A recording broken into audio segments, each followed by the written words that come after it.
Year 3 of my personal journey begins.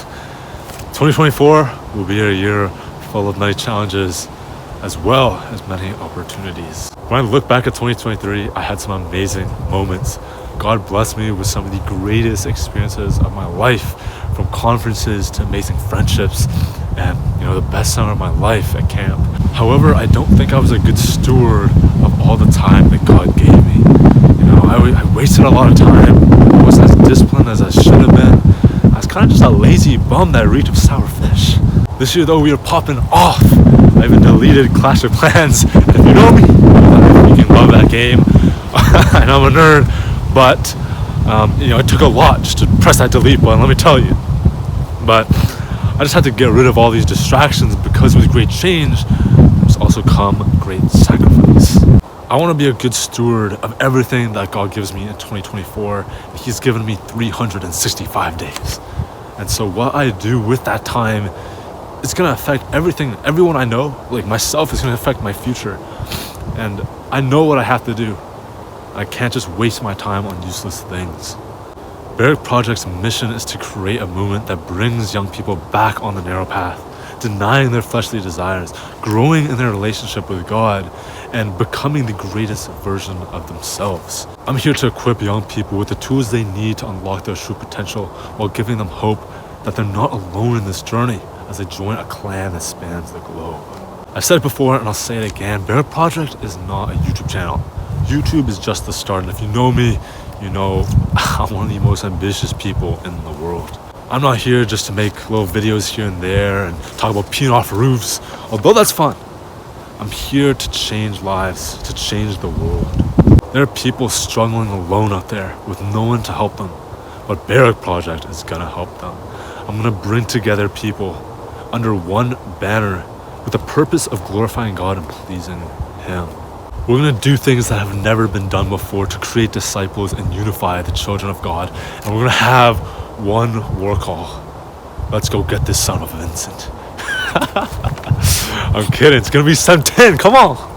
This may take a year or 5 years or 10 years. But if there's one thing about me, it's that I do not give up. And with God, things take time. Look at Abraham, right? He had to wait so many years just for his son to be born. Look at Joseph. He was struggling, grinding. He was in prison, all these nasty places, until he was finally raised to power in Egypt. Look at Moses. This guy had to freaking lead these animalistic Israelites for decades before they finally reached the promised land. And it took so many years for David to work faithfully under Saul before he finally became king. I'm not meant to be a king. We already have one.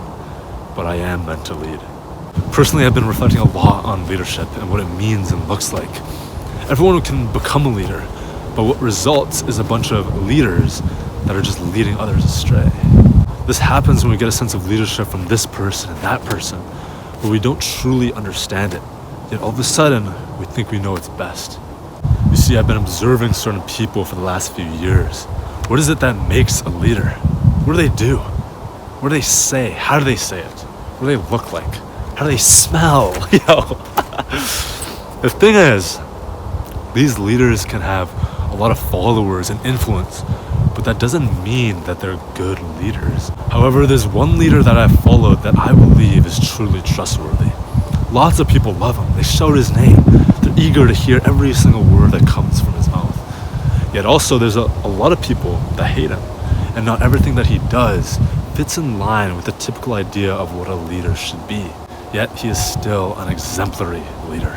This year I want to follow him closely as an apprentice, learning everything I can, what he does, says, thinks, and why.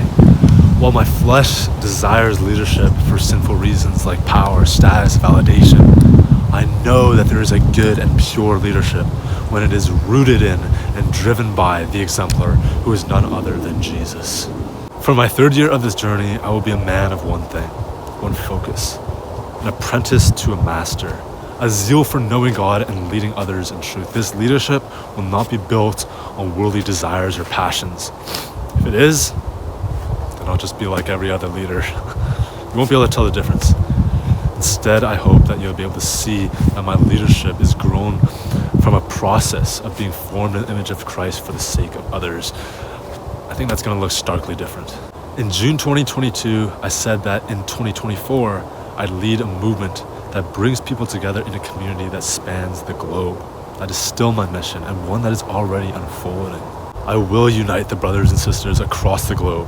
It's only a question of whether I will lead in love and truth, or selfish ambition and vain conceit. I hope to show you what an actual Christ-like leader looks like, but this will take time, especially when one of my enemies is the flesh. But you're gonna see the whole journey, every success, every failure along the way. Thank you again for watching my videos and interacting with me in the comments and the DMs and everything. I'm so freaking grateful. We are at 1,400 subs and we've gained like 500 in the last month, which is just mind-blowing. And I just want to say thank you. But look, this year ahead, I'm sure this is going to be an amazing year for you. And I'm just so excited to be able to walk alongside you with Barak Project. And that's it for this video. I hope that you enjoyed. I would love to hear your thoughts in the comments down below. But if you want some more rest, especially in this time before school and work starts up again, join me on my trip to a monastery for some peaceful and chill vibes. But that's it from me. Just remember, anyone that knows the good they ought to do and doesn't do it, it is sin for them. So please, kill the flesh.